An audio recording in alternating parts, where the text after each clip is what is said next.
Kiddushin Daf Samer Vav. On va commencer à partir de Daf Samer He Amud Bet au troisième tiers de la page. Par les mots Marzoutra Verav Ada Sava. Il y avait deux frères dont l'un se nommait Marzoutra et le second Rav Ada Sava. Ils étaient les enfants de Rav Mari Bar Issour, Béné des Rav Mari Bar Issour. Ou Palig Nirsaihu Bahade Hadade.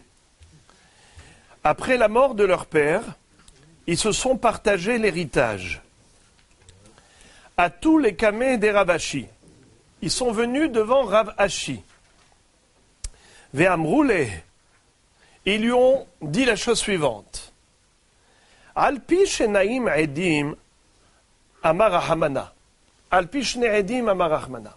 La Torah nous dit que toute transaction commerciale, lorsqu'il y a un conflit quelconque à ce propos, ou pour un prêt, il faut toujours deux témoins. Exemple, moi je viens et je te réclame 10 000 euros, prétendant que je t'ai prêté 10 000 euros. Mais je n'ai pas de témoin. Alors, ma réclamation ne vaut rien. Amotzi mehavero, alavare aya. Si je n'ai pas de témoin pour soutenir ma réclamation, eh ben, elle ne sert à rien. Donc, il faut qu'il y ait deux témoins. Alpishne edim yakum davar.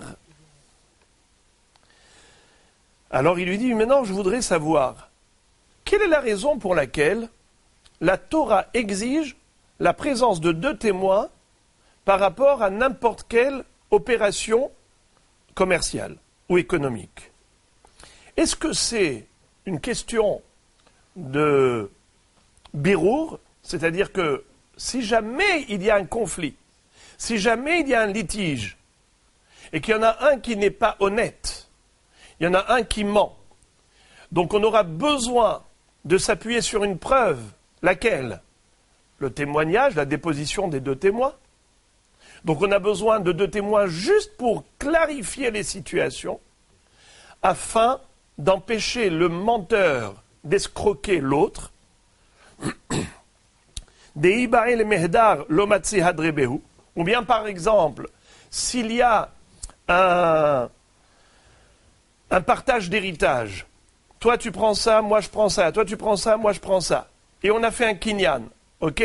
C'est-à-dire qu'à partir du moment où on s'engage, on fait un kinyan, fini. On ne peut plus revenir en arrière, c'est irréversible. Ça c'est à toi et ça c'est à moi. Et les témoins sont là pour le prouver, le démontrer. Deibae le mehdar lo hadrebehu. Si jamais il y en a un qui veut revenir en arrière, il ne pourra pas faire machine arrière. Ve'anan lo hadre. Mais nous sommes deux frères, Marzoutra et Rav Ada Sava. On est des gens loyaux, des gens honnêtes, et on a confiance l'un l'autre, l'un envers l'autre, de manière à ce qu'on est sûr et certain qu'il n'y aura jamais d'escroquerie, jamais de malhonnêteté. Dans ce cas-là, on n'a pas besoin de témoins, on peut s'en passer. Odilma, ou peut-être, ou bien peut-être, à propos des dîners mamonotes, la présence des deux témoins est requise par rapport au kiyum hadavar, pour valider l'opération, exactement comme la présence de deux témoins lors d'un mariage. Pourquoi est-ce qu'on a besoin de la présence de deux témoins? Non pas parce qu'on a besoin de preuves qu'ils se sont mariés. Si jamais il y a un jour il y a un conflit entre le mari et la femme, alors on va aller chercher les témoins. Pas du tout. La présence des témoins lors d'un mariage ou du divorce, c'est tout simplement des kiyum. La Torah exige la présence de ces deux témoins pour valider l'opération. L'opération n'est pas valide s'il n'y avait pas deux témoins qui étaient présents. Donc pareil, pour une transaction commerciale, comme le partage de l'héritage entre les deux frères, il se peut que s'il n'y avait pas deux témoins au moment de ce partage, eh ben, il n'est pas valide, il n'est pas valable.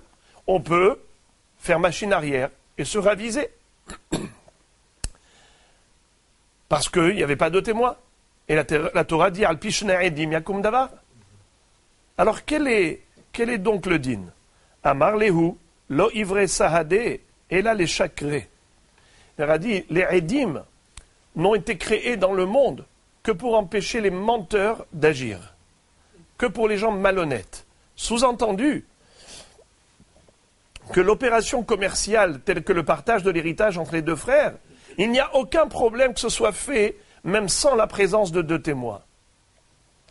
Seulement, si après il y a des problèmes, en disant mais c'est pas vrai, moi j'avais pris ça et toi c'était ça, si jamais il y a des litiges, alors les témoins peuvent nous aider à clarifier les choses.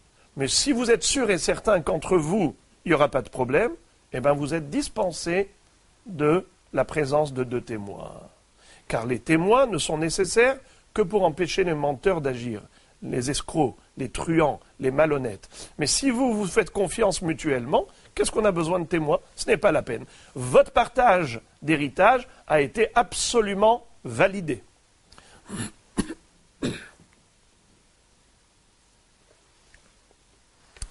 Maintenant, la Gemara va passer à autre chose.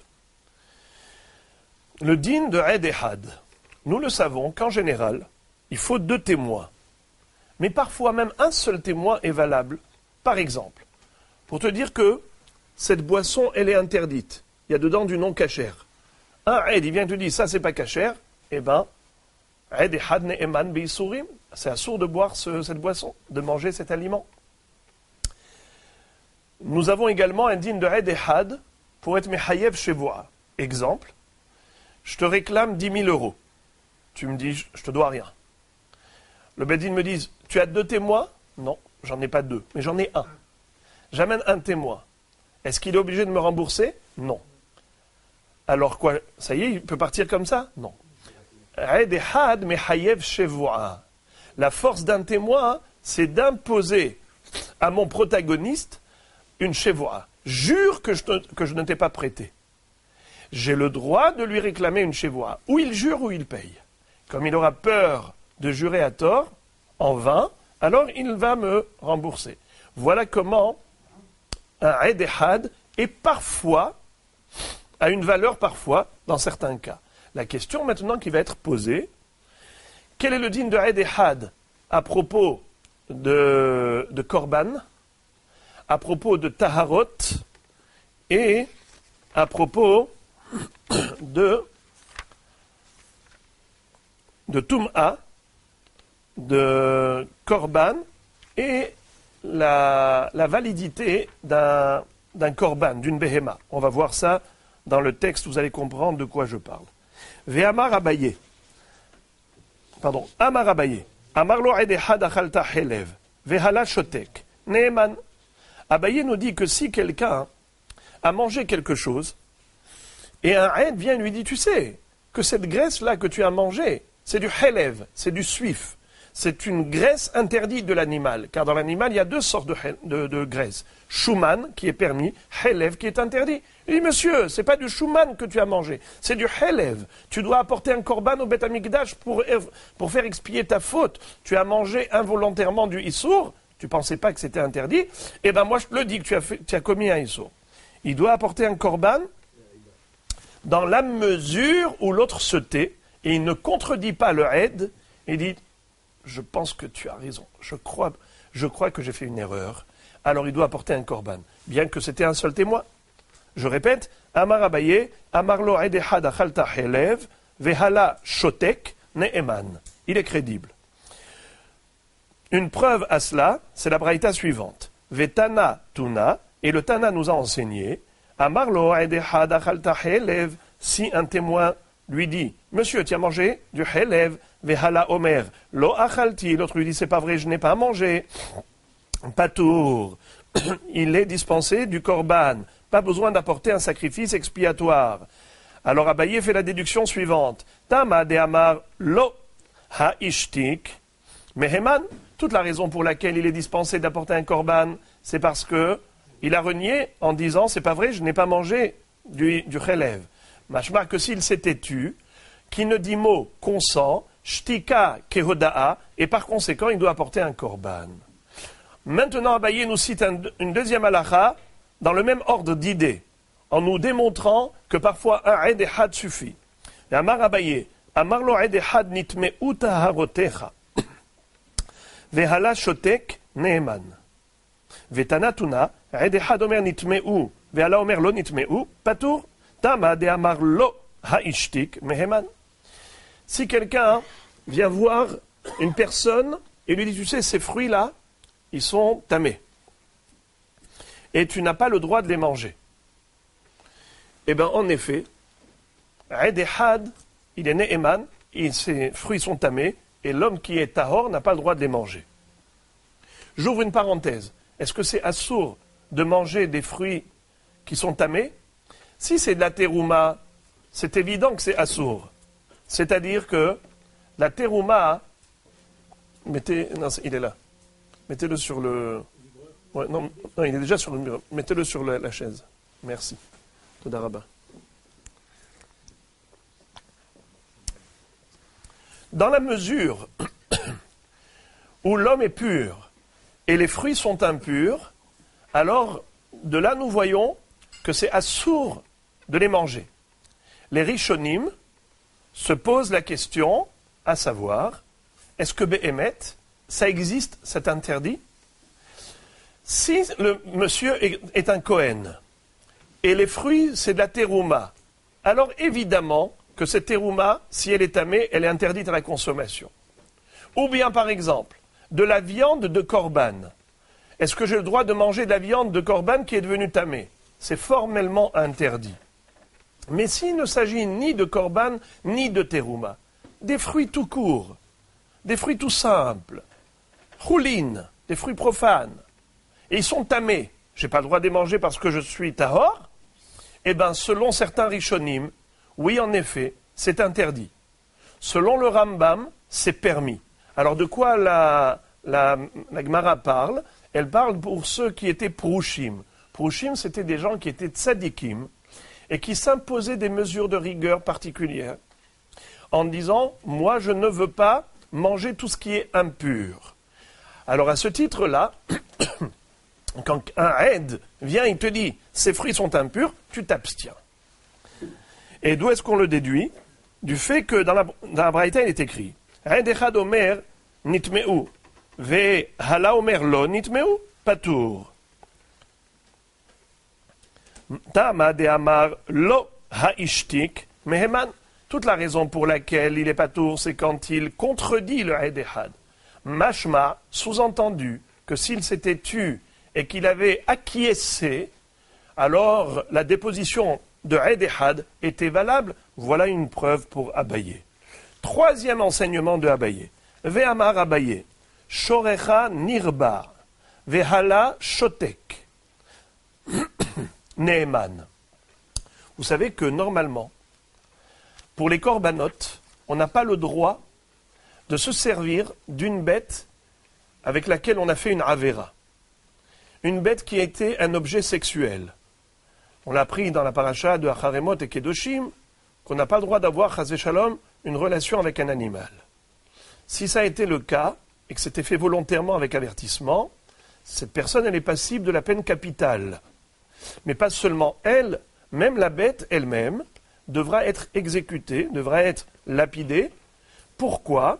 Parce que elle devrait être tuée, cette bête, parce que la Torah ne veut pas qu'une bête qui a été la cause de la mort d'un ben ou bat Israël soit en vie. Ou bien pour une autre raison, c'est pour le kalon. En hébreu, ça s'appelle takala ve kalon. Kalon, c'est-à-dire source d'humiliation. Toute personne qui va voir cette bête, elle va dire « Ah, voyez-vous la bête à cause de laquelle cet homme a été tué? Quelle honte !» Donc ce sera un souvenir de quelque chose d'humiliant pour un ben ou bat Israël. Voilà pourquoi il faudra l'exécuter. Mais maintenant, si on n'a pas de deux témoins qui ont vu que cette bête était l'objet sexuel de quelqu'un, de ce fait, même si la bête, elle est interdite en tant que korban, mais elle ne se fait pas tuer, cette bête. C'est écrit à propos d'un taureau en corner qui a tué un homme, Hashor Isakel, Vegam Be'alav Yomat. Le taureau sera lapidé et son propriétaire également, mais les Chachamim nous disent Be'alav Yomat, Yomat Bemamon, il devra payer. Mais Chachamim disent pourquoi la Torah elle s'est exprimée de la sorte. S'il doit payer, pourquoi tu as parlé de mort? Yomat, c'est pour nous dire Kemitat Be'alim, Karmitat Ashor. De la même façon qu'un homme ne peut pas être exécuté, subir la peine capitale s'il n'y avait pas de témoins, ainsi la bête ne peut pas être tuée s'il n'y avait pas de témoins qu'elle a été utilisée pour une avéra. De ce fait, cette bête-là, elle ne sera pas tuée. Mais est-ce qu'elle est cachère en tant que korban? Réponse non. Un seul aide suffit pour la disqualifier en tant que korban. En disant, cette bête a été l'objet de avéra, eh bien on ne peut pas faire de korban avec. Et tout cela, c'est par rapport à un témoin. Shorcha nirba, vehala shotek, ne'eman. Preuve, la braïta suivante. Vetana, tuna, le Tana nous a enseigné. Veshene'ev daba, avera. Veshehemit alpi adehad, o alpi be'alim, ne'eman. C'est-à-dire, une bête qui a servi pour une avéra, ou une bête qui a encorné et tué un homme.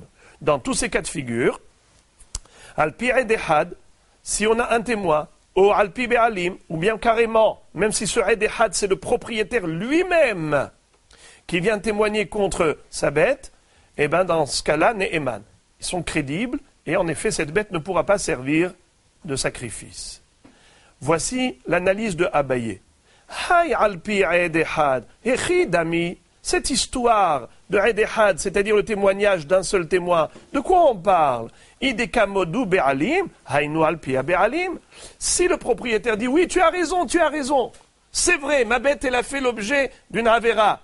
Alors dans ce cas-là, on l'a déjà dit dans la Braïta, alpi edehad, ou alpi be'alim. Donc si on a scindé en deux, si on a évoqué deux notions, on a parlé de edehad et on a parlé également du témoignage du propriétaire lui-même, mashma que le propriétaire c'est pas le edehad et le edehad ce n'est pas le propriétaire. Alors qu'est-ce qu'on veut nous dire? Que le edehad il est ne'eman même sans que le propriétaire lui donne raison explicitement. Le simple fait de se taire, c'est suffisant. Et la lave, deshatik, il s'est tu. Et la Gemara nous dire, utsricha, pourquoi Abaye a trouvé nécessaire de répéter le même principe par trois cas différents, trois exemples différents? A priori, il aurait été suffisant de nous enseigner ce din par rapport à un cas, et nous on aurait pu déduire le principe et l'appliquer à tous les cas. Réponse, nous dit la Gemara, tsricha, dei ashmu'inan harkamaita. Si on nous avait enseigné que la première halakha, laquelle? À propos de celui qui a mangé de la graisse. Et le aide lui dit, c'est helev, c'est de la graisse interdite que tu as mangée. Il doit apporter, on a dit, un korban expiatoire. Bien que ce soit qu'un seul aide qui témoigne. J'aurais pu penser que c'est seulement à ce propos que aide et had suffit. Pourquoi? Il a des kaim les benafshe, des avar, des achal, holin ba'azara lo havamaïté. Si cet homme-là n'était pas convaincu qu'il a commis la faute, jamais il ne se serait permis d'apporter un sacrifice au Beth Amikdash. Car vous le savez, on ne peut égorger dans le Beth Amikdash qu'une bête sacrée, mais pas une bête profane. C'est quoi une bête sacrée? Un sacrifice. Quand tu as une bête qui est sacrée, sacralisée, alors à ce moment-là, tu peux en faire un sacrifice et faire shrita dans un Beth Amikdash. Mais une bête qui est profane, tu n'as pas le droit de l'égorger dans le Beth Amikdash, à l'extérieur. Alors nous disons comme ça, que si cet homme qui a mangé ce helev a apporté un korban, c'est qu'il était profondément convaincu que le Edehad a raison. Il a acquiescé, qui ne dit mot consent, Shtika kehoda'a, et donc il était convaincu que c'était vrai. Mais peut-être seulement lorsqu'il y a le revers de la médaille, lorsqu'il y a un inconvénient d'apporter un korban, d'apporter une bête si elle n'est pas korban. Donc du fait qu'il a apporté cette bête, c'est que vraiment elle était korban et il en était convaincu. Mais j'aurais pu penser, aval nitme'u taharotecha. Mais dans le deuxième cas, c'est-à-dire les fruits que tu possèdes sont tamés, j'aurais pu dire, mimar amrinan, haide shatik, de savar hazele, bimetum ato. J'aurais pu penser que son silence n'est pas une preuve d'acquiescement. C'est pas parce qu'il s'est tu que certainement les fruits sont tamés. J'aurais pu penser que Edehad n'est pas suffisant. Alors pourquoi tout de même les fruits sont considérés tamés? C'est parce que nous disons... Pardon, pas les fruits sont considérés tamés. Le bonhomme, pourquoi il s'est tu? Il s'est tu parce qu'il se dit, pourquoi je vais polémiquer sans aucun intérêt? Je ne perds rien de toutes les façons. Même si les fruits sont impurs et je ne peux pas les manger actuellement, ce n'est pas grave, je les mangerai un jour, le jour où je serai tamé. Car un tamé peut manger des fruits impurs. Lokamafsidle bimetaroto. Aval shoro nirba. Mais par contre, si un aide dit que le bœuf a été un objet sexuel et par conséquent il est disqualifié en tant que korban, j'aurais pu penser que aide et had n'est pas suffisant pour le disqualifier. Pourquoi? Mimar amar kol ashvarim lav legabe misbeach kaime tzricha. J'aurais pu penser que la raison pour laquelle il s'est tu, ce n'est pas parce qu'il approuve les paroles du témoin, en disant « Oui, certainement ma bête, elle a fait l'objet d'une avéra ». Non, son silence est lié au fait qu'il se dit « De toutes les façons, je n'ai rien à perdre ». Est-ce que ma bête, elle est destinée et réservée à être un sacrifice? Pas du tout. Je pourrais manger cette bête comme viande pour la dafina. C'est-à-dire que rien ne m'empêche de consommer cette bête même si elle a été l'objet d'une avéra. Étant donné que je ne cherche pas à en faire un sacrifice, mais uniquement de la consommer et de la manger, ce sera chose possible de toutes les façons. Alors pourquoi est-ce que j'ai besoin de contredire le Eid et Had? Je n'ai pas besoin de le contredire. Mais ce silence n'est pas preuve d'approbation. Il se peut que Béhémet, il n'est pas d'accord du tout avec le Eid et Had. Et la raison pour laquelle il s'est tu, non pas par consentement, mais uniquement par manque d'intérêt de polémiquer sur quelque chose qui n'a aucun intérêt. Donc, mais dans ce cas, j'aurais pu penser que la bête, cette bête-là, elle est oui cachère en tant que korban. Il s'est tu parce qu'il s'est dit maintenant, je ne pense pas en faire un korban. Mais il y a reliot que le Eid et Had n'est pas Ne'eman pour la disqualification. Voilà pourquoi Abaye a trouvé nécessaire de se répéter pour une troisième fois pour nous enseigner l'application de ce principe, Eid et Had Ne'eman, aussi bien à propos de Helev, que par rapport à Taharot, que par rapport au Korban, afin de nous dire que Eid et Had Ne'eman dans ces trois cas de figure. Ba'ya lehu, ishto zinta be'ed et Had ve'shotek, mahu. Quel est le din si un Eid, un témoin, vient et raconte que l'épouse de ce bonhomme l'a trahi, l'a trompé, qu'elle a été avec un autre homme. Nous le savons, que s'il y avait deux témoins, eh bien cette femme aurait été interdite à son mari. Il aurait fallu procéder immédiatement à un divorce. Or, ici, il n'y a qu'un seul aide, il n'y en a pas deux. Quel est le din? Alors, on a une mahloquette entre Abaye et Rava. Abaye, Amar Abaye, Ne'eman. Le Eid et Had, il est Ne'eman pour interdire cette femme à son mari. Rava, Amar, Eno Ne'eman. Rava dit que cet homme n'est pas crédible. Sous-entendu, la femme n'est pas interdite au mari. Have davar shebe'erva. Pour quelle raison Rava dit que cette femme n'est pas interdite? Car c'est un sujet de erva. Et nous avons une règle. En davar shebe erva pachot mishnaim.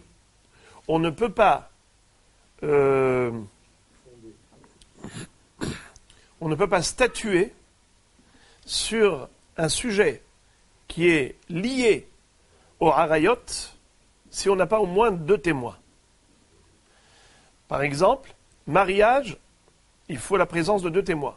Pour un divorce, il faut la présence de 2 témoins.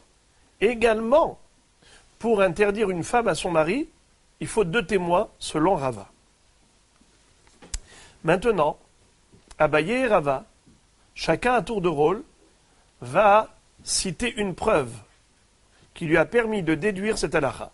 Pourquoi Abaye dit qu'un seul aide suffit pour que cette femme soit considérée interdite à son mari? Je voudrais, avant de continuer, d'abord lire Tosfot avec vous. Amar Abaye, Ihi tema, ve'amart am kadesh be'ed echad, en choshishine kidushav, d'en davar shebe'er va'pachot mishnaim. Tosfot demande comment Abaye peut dire qu'un seul aide peut être suffisant.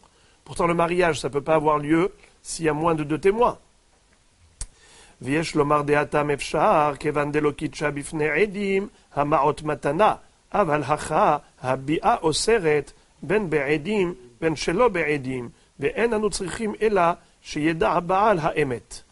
C'est-à-dire, dit Tosfot, qu'il y a une différence fondamentale entre la édoute nécessaire pour appliquer les kiddushin et la édoute pour interdire une femme à son mari.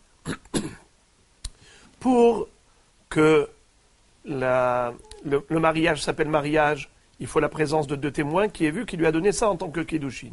Sinon, je considère que cet argent qu'il lui a donné, c'est un cadeau.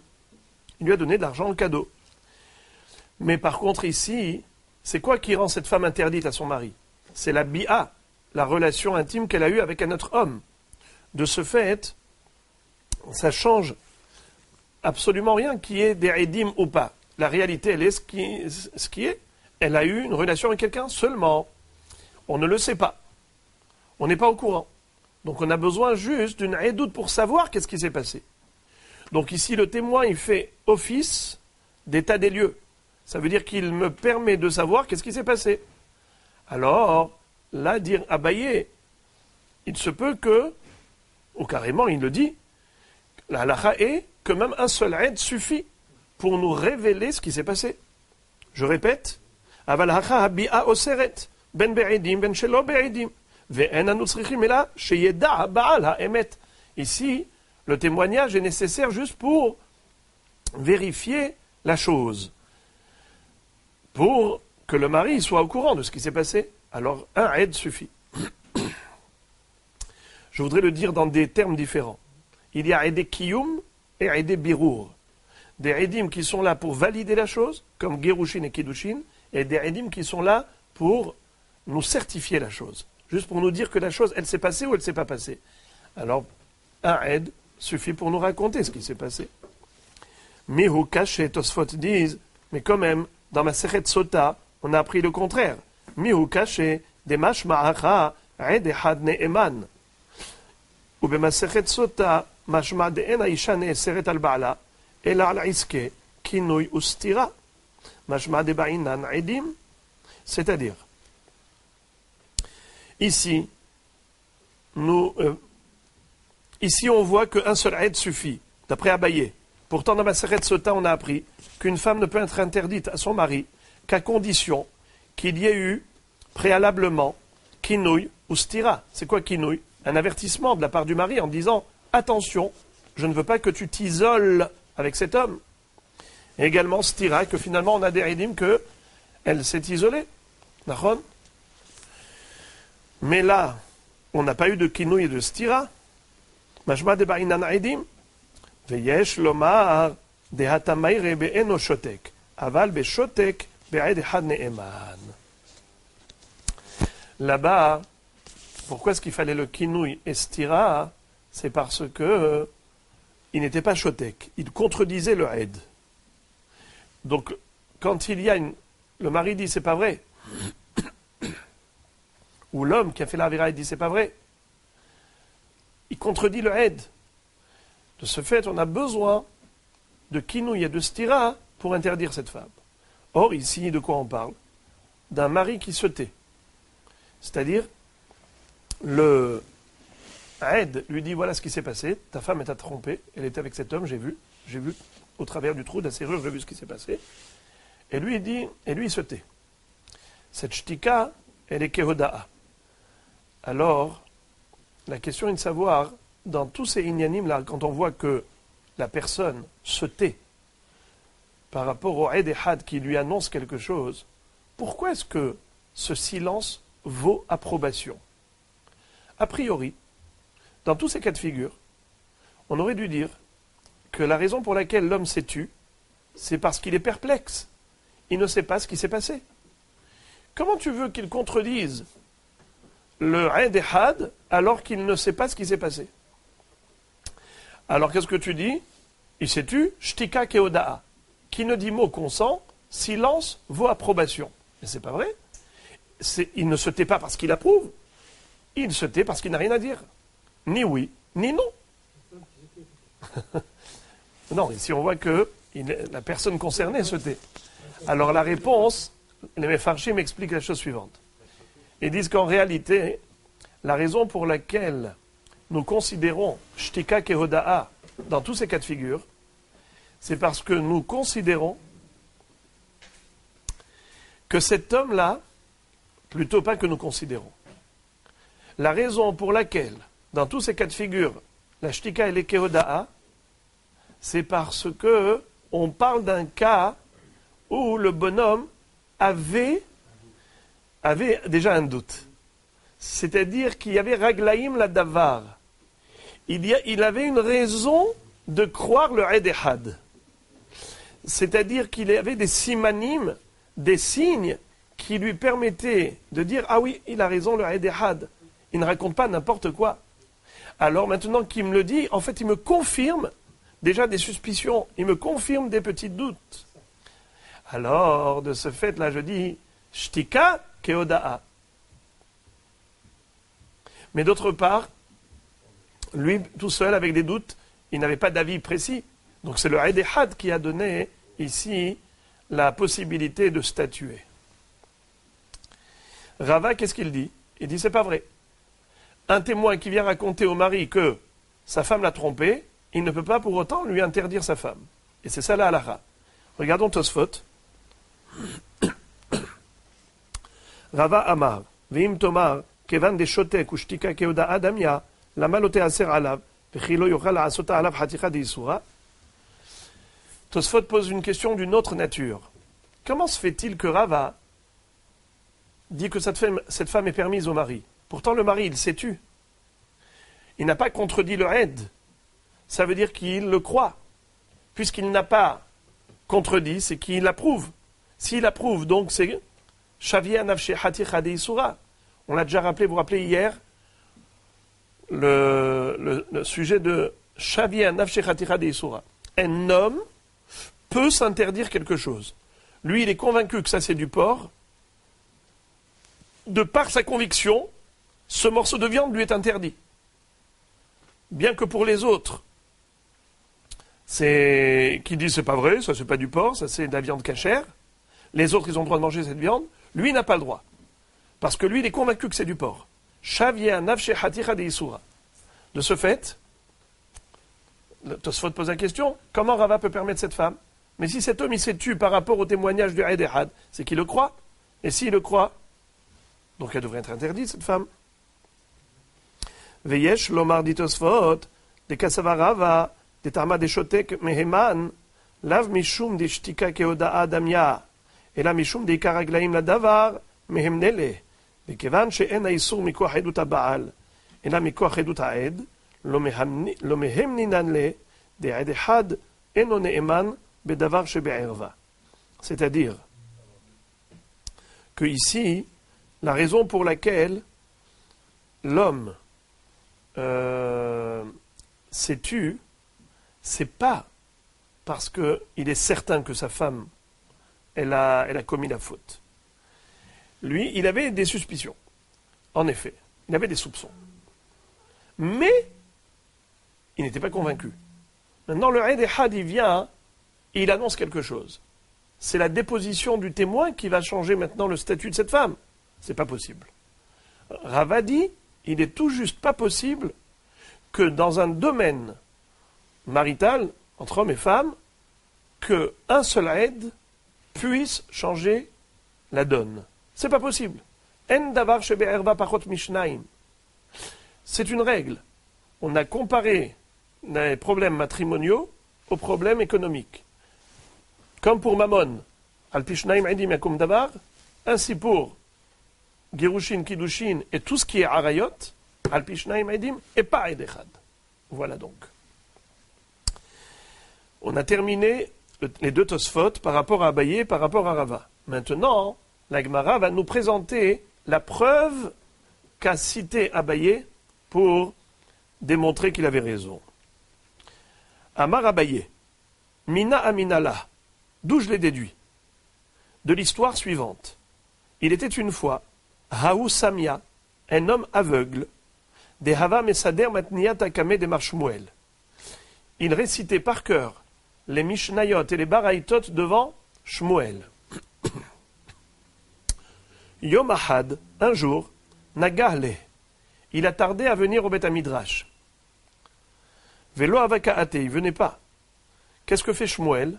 Shadar Sheliha Abatre.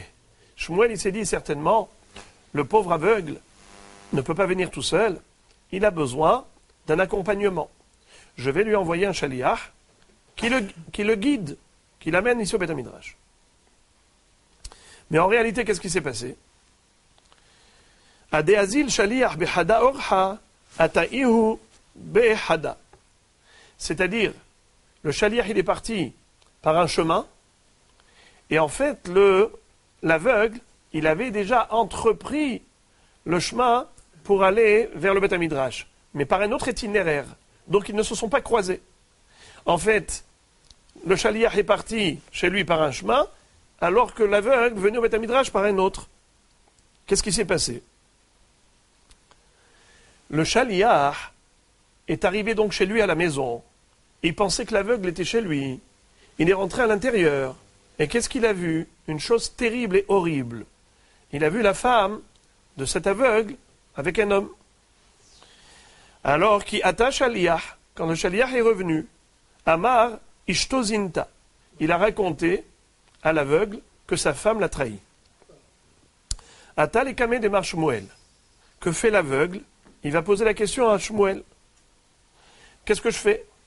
Amarle, il lui répond, Im himan lach zil apka. Si cet homme-là, il est né Eman pour toi, eh ben, divorce. Veilo, l'otapik.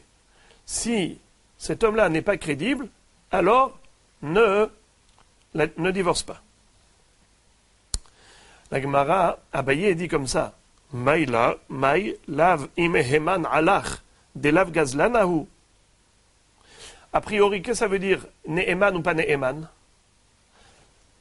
Est-ce que c'est un homme qui est crédible? Dans quel sens? Dans le sens, est-ce qu'il est qualifié en tant que témoin? Nous savons que la Torah nous dit qu'il y a des gens qui ne sont pas aptes à être témoins, tel qu'un voleur. Il est écrit comme ça.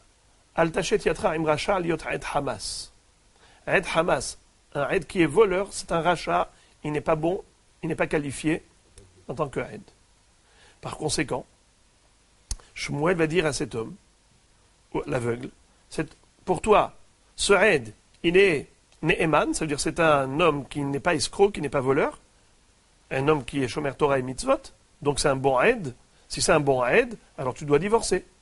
Mais s'il n'est pas Ne'eman, c'est par exemple un escroc, un truand, alors ce qu'il te raconte, tu ne prends pas à la lettre.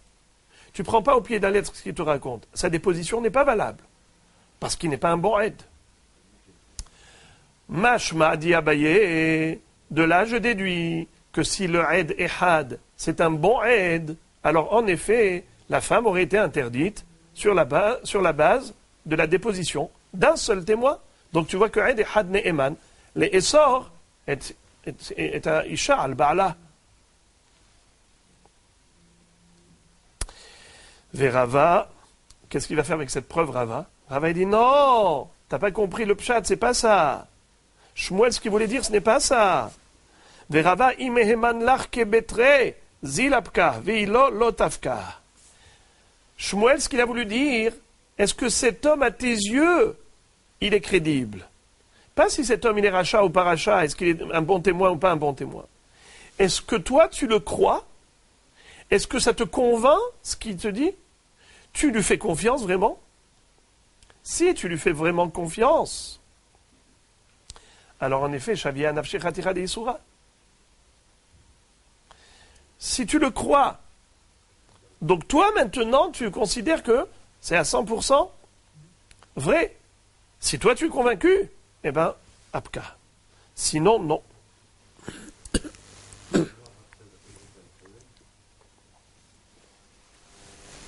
C'est-à-dire de savoir s'il y a un ou deux témoins.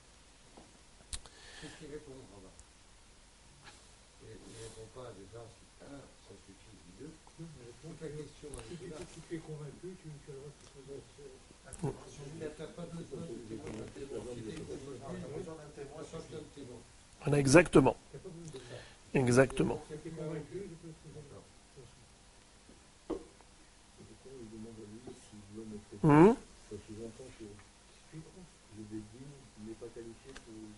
Mais c'est intéressant, je vous lis ce qui est écrit. Le Roche dit Chiyovo latset yede shamaim aval tzarich latet la ktubata kevan sheme'ikar adin en ha'ed ne'eman. Puisque d'après Rava, le Ed, tout seul, only, quand il est solitaire, il n'est pas ne'eman dans l'absolu, c'est uniquement par rapport à la conviction de l'homme, du mari. Eh bien, figurez-vous qu'il doit payer la ktuba. Normalement, une femme qui a été attrapée par deux témoins qu'elle a trompé son mari, il divorce et elle perd la ketouba. Mais là, comme c'est lui, par sa conviction, parce qu'il lui fait confiance, et il y croit ce qu'il a entendu, alors de ce fait, pour lui, elle est interdite, mais ça n'engage que lui. Alors, lui, vis-à-vis du ciel, il a l'obligation de divorcer. Comme j'avais dit tout à l'heure, quelqu'un qui est convaincu que ça c'est du porc, eh bien, il n'a pas le droit de manger, lui. Mais les autres, qui sont certains que c'est pas du porc, ils ont le droit de manger. Donc la même chose, puisque c'est lui qui a créé en quelque sorte le Issour par le fait d'accorder crédibilité au Aed, alors ça n'engage que lui, pas elle. De ce fait, s'il divorce, il lui doit la ketouba. Elle lui dit, moi je n'ai pas à en pâtir de ta naïveté. Tu le crois? C'est faux ce qu'il te raconte.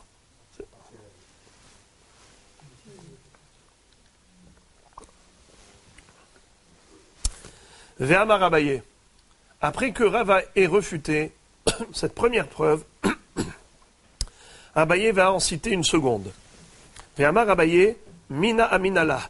D'où est-ce que je peux le déduire que Ed et Had suffit? D'Etania, de la braïta suivante. Maase beyanai hamelech. Maintenant, la Gemara va nous raconter une histoire terrible. Il était une fois un roi d'Israël qui se nommait Yanai Hamelech. C'était un descendant des Hashmonaïm. Donc il était Cohen. Il était même d'ailleurs Cohen Gadol. À la fois Cohen Gadol et à la fois Melech, roi d'Israël. Shehalach le Kohalit Shebamidbar. Vekibesh Sham Shishim Krachim. Il a été dans le désert et il y a eu des villes qui étaient limitrophes du désert. Il a conquis toutes ces villes qui étaient dans une région qui s'appelait Kohalit, et il a conquis 60 villes. Il est revenu, après une victoire glorieuse, très fier de lui. Behazarato, aya sameach simcha gedola. Très joyeux. Et il a fait une grande serouda. Vekara lekol chachmei Israël. Il a invité tous les chachamim d'Israël. Amar lahem, il leur a dit, Avotenu hayu ochlim maluchim, bizman shayu asukim bebinyan bet hamikdash. Af anu nochal maluchim, zecher la avotenu. Il leur a dit, écoutez bien, mesurez la différence entre autrefois et aujourd'hui. Autrefois, nos ancêtres ont vécu la galère. Lorsque Ezra Sofer est venu avec le peuple juif lors de la deuxième Aliyah construire le Beth Amikdash, il vivait dans la pauvreté et la misère. Qu'est-ce qu'il mangeait? Des malouchim. Rashi traduit malouchim, yerakot hem, ushman kakoli, belachon arami, kemo akotvim alouach halesiach. C'est-à-dire, il mangeait que des laitues des romaines, des brocolis. C'est tout ce qu'ils mangeaient. Ils n'avaient pas de la viande, n'avaient pas de bonnes choses, alors que nous vivons dans l'opulence. Regardez combien Akadosh Baruch Hu nous a bénis. Il faut le remercier. On va organiser une grande serouda, et pour mesurer les bienfaits du vin, on va servir aujourd'hui que du brocoli, que des herbes, des plantes, afin de nous rappeler, de nous souvenir qu'est-ce qu'ont mangé nos ancêtres quand ils sont arrivés en Israël, les pionniers. Ve'elu malouchim al shulchanot shel zahav. Et ils ont dressé des malouchim sur des tables en or. Ve'achlu, ils ont mangé. Ve'hayasham ehad. Il y avait là-bas un homme. Ishletz, un moqueur, un railleur. Levra, mauvais, méchant. Bli'al, un homme, un mécréant. Ve'elazar ben Pourira shemo. Il se nommait Elazar ben Pourira. Mamash. Vayomer Elazar ben Pourira. Elazar ben Pourira va dire le Yanaï Hamelech. Il va dire à Yanaï le roi. Hamelech, Sa Majesté le roi. Libam shel Prushim alecha. Le cœur des Prushim, de tous ces Hachamim, de tous ces Tzadikim, eh ben, il est contre toi. Il se détourne de toi. Alors le roi lui dit, Oumaï esse, comment saurais-je que c'est vrai ce que tu me racontes, qu'ils ont de l'antipathie pour moi? Il lui a répondu, Hakem lahem betzitz sheben einecha. Mets le tzitz, puisque toi tu es Kohen Gadol, mets la plaque frontale sur laquelle il y a écrit Kodesh Lachem, ils vont devoir tous se lever et tu vas voir leur réaction. Hakem lahem betzitz sheben einecha. Tosfot pose la question, mais comment est-ce qu'on a le droit, Rashi aussi pose la même question, comment a-t-on le droit de mettre le tzitz en dehors du Beth Amikdash? Alors, en dehors du service surtout. Rashi dit que, on a déjà appris que les Bigdei Kehuna, ce n'est pas assourd de les porter et d'en profiter parce que la Torah n'a pas été donnée à des anges. Lo nitna Torah le malachei hasharet. Est-ce qu'un Kohen, dès qu'il a terminé le service, à la seconde près, il va tout de suite se dévêtir? Certainement pas. Ça veut dire que finalement la Torah nous dit, comme on n'est pas des anges, on a le droit de marcher avec les vêtements sacerdotaux, Bigdei Kehuna. C'est pas considéré comme une merila. C'est pas considéré comme une merila. Voilà pourquoi c'était moutard de porter le tzitz. Tosfot ne sont pas d'accord avec ce pirouche pour la simple raison, c'est que on est carrément ici en dehors du Beth Amikdash. Lorsqu'on est dans le Beth Amikdash et qu'on commence à servir et qu'on a terminé, alors on ne va pas se presser de les retirer, ces vêtements. Mais là, il va les mettre spécialement. Il va mettre le tzitz en dehors du Beth Amikdash. Là, c'est vraiment profané. Alors, il répond Tosfot que le tzitz, c'est exceptionnel. Comme la Torah écrit à propos de la plaque frontale, cette couronne qui s'appelle tzitz, il est dit à ce propos que Vehaya al mitzhot tamid, ce sera toujours sur le front du Kohen Gadol. Donc cela, c'était permis exceptionnellement. Ce diadème, on avait le droit de le mettre même en dehors du Beth Amikdash. Alors qu'est-ce qui s'est passé? Hekim lahem betzitz sheben einav. Il a mis, et en effet, voilà qu'est-ce qui va se passer. Regardez qu'est-ce qui va se passer. Hayasham zaken echad. Il y avait parmi les Hachamim un zaken. Ve Yehuda ben Gedidia shemo. Il s'appelait Yehuda ben Gedidia. Vayomer Yehuda ben Gedidia le Yanaï Hamelech. Yehuda ben Gedidia va dire au roi Yanaï, Yanaï Hamelech, Sa Majesté Yanaï, Rav lecha keter malchut, Hanach keter keuna les arroches shel Aaron. S'il te plaît, c'est amplement suffisant que tu jouisses de la couronne de la royauté. Laisse la couronne de la Kehuna à la descendance de Aharon. Qu'est-ce que ça veut dire ça? Mais lui aussi, il est descendant de Aaron, puisqu'il était Hashmonaï. Mais, chez Ayou Omrim, Imo nishbit bemodi'in. Il y avait une rumeur que la mère de Yanaï Amelech, elle avait été prise en captivité par des goïms dans la ville de Modi'im.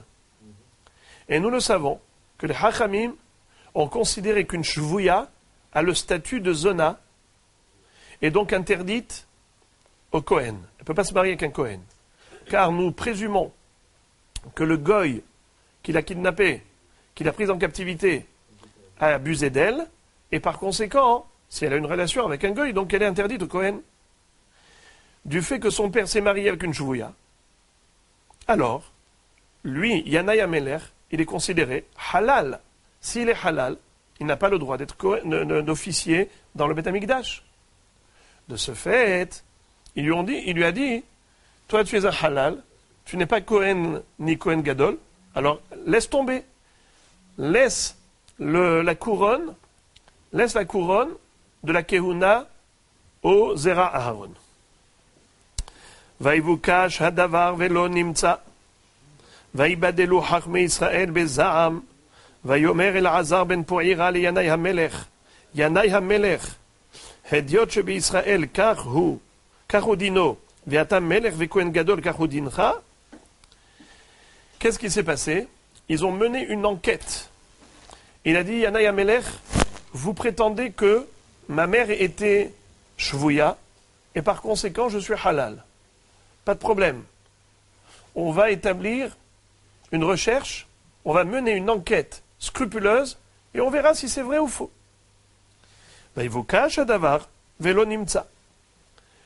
On a mené l'enquête, et ça ne s'est pas avéré vrai.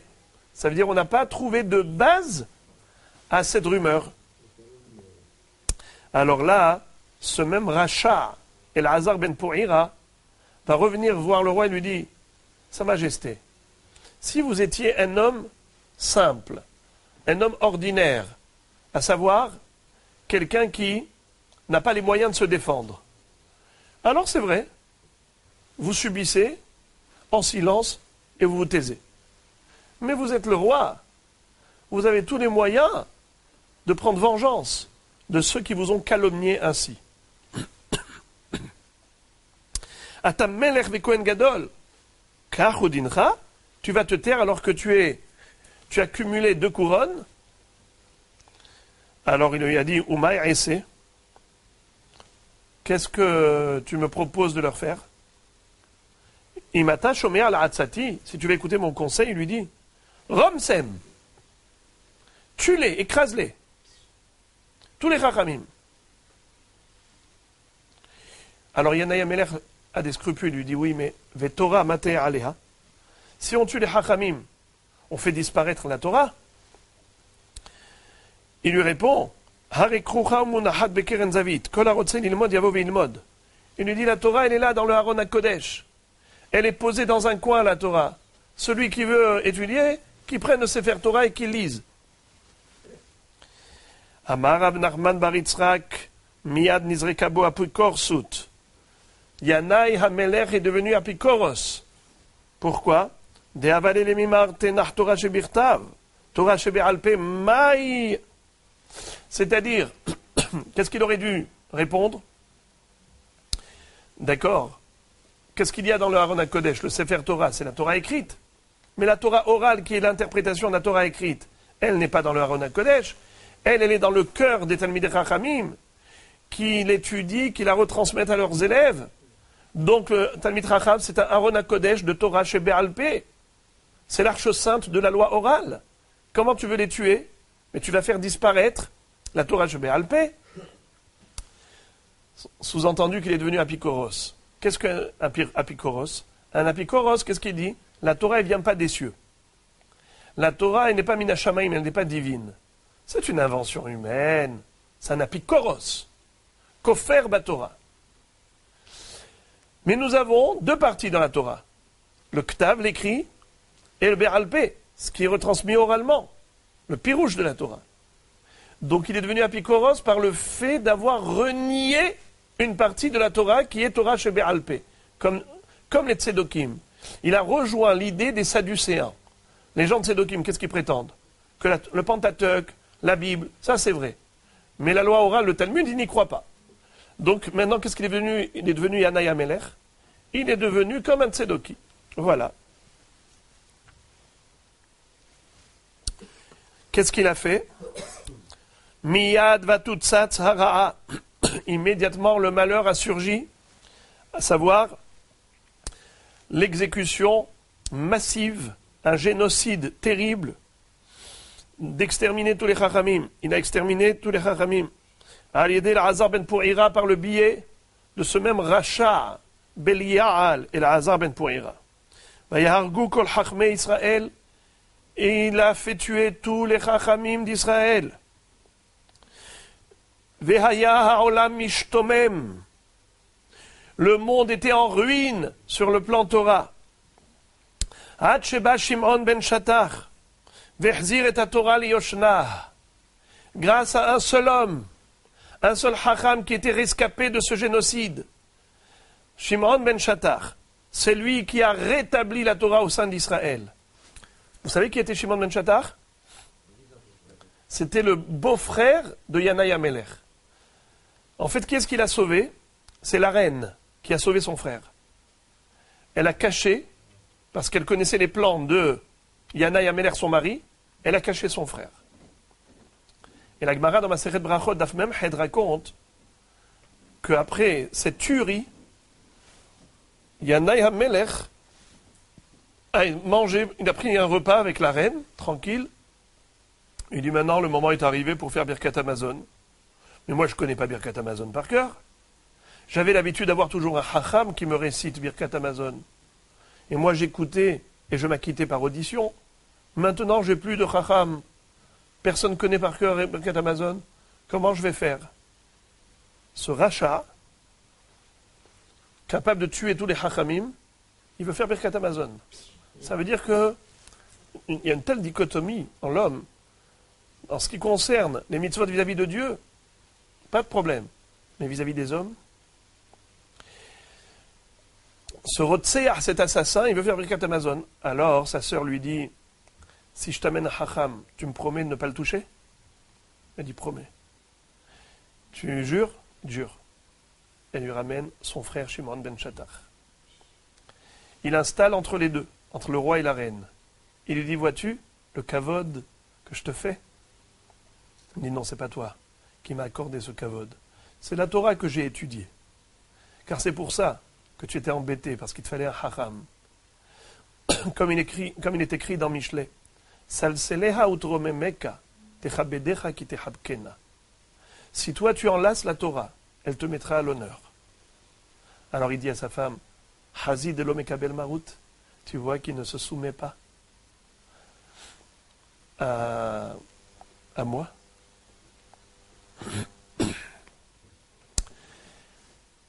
Et là, Shimon ben Shattach lui dit, mais comment tu veux que je fasse Birkat Hamazon? Comment tu veux que je dise? Baruch she'achal Yanaï v'chaverav mishelo. Dans le Zimoun, je vais dire, béni soit celui qui a donné à manger à Yanaï et ses amis. Alors il dit, bon, consomme quelque chose. Et donc comme il avait rempli le verre de vin pour le Zimoun, il a bu. Et la Gemara dit que Shimon ben Shattach pensait que Birkat Hamazon, on peut le faire même sur la boisson du vin. Car le vin, il a une double qualité, c'est qu'il rassasie et il réjouit. Alors que le pain ne fait que rassasier et s'en réjouir. Veyayin yasamach levavenosh, velechem levavenosh is'ad, sa'id umsameach. La Gemara dit non, que c'est pas comme ça la halakha. La halakha, c'est qu'il faut manger au moins kazaït de pain. Mais en tout cas, ce Shimon ben Shattach était le rescapé, c'est lui, et grâce à lui, que nous avons toute la Torah aujourd'hui. Puisque le Na'asa Olam Shamem, le monde, a été ruiné en Torah. C'est lui qui a développé à nouveau l'étude et diffusé l'enseignement de la Torah. On lui doit tout, à Shimon ben Shattach. Ouais, c'est vrai, exactement. Je me suis dit que dans la prochaine Hiloula, on vendra la bougie le plus cher, celle qui sera à la mémoire de Shimon ben Shattar. Et d'ailleurs, Shimon ben Shattar, lorsqu'il était Nassi du Beddin, il avait avec lui son collègue qui était Av Beddin Yehuda ben Tabaï. Yehuda ben Tabaï, à un moment donné, a dit « Plus jamais je ne prononcerai un verdict si ce n'est en présence de Shimon ben Shattar. » Parce qu'un jour, il avait exécuté un Ed Zomem, un faux témoin qui avait voulu, par son témoignage, tuer quelqu'un. Finalement, il s'est avéré que c'est un menteur. Et la Torah nous dit que on doit lui infliger ce qu'il avait voulu infliger à l'autre. Mais ce qu'il avait fait, c'est que ce monsieur, il n'y avait qu'un seul des deux qui avait été Mouzam. Et il l'a fait exécuter. Quand Shimon ben Shattar a entendu cela, il lui a dit « Tu t'es trompé. » Parce qu'il fallait que les deux soient Zomemim. Deux Edim Zomemim, deux faux témoins. Quand il n'y en a qu'un seul des deux qui est faux, on ne lui inflige pas la sanction. Alors Yehuda ben Tabaï a eu un pincement de cœur, un cas de conscience, il a dit « Plus jamais, je ne vais trancher une halakha si ce n'est que devant lui. » Shimon ben Shattar l'a repris. Et d'ailleurs, la Gemara raconte dans Masechet Makot que Yehuda ben Tabaï a été au cimetière, pleurer sur la tombe du défunt, celui qui avait été exécuté dans le Beddin, en disant « Je te demande pardon ». Alors, Shimon ben Shattar, donc, était celui qui était Mahzir et Torah liyoshna. Il a rétabli la Torah au sein d'Israël.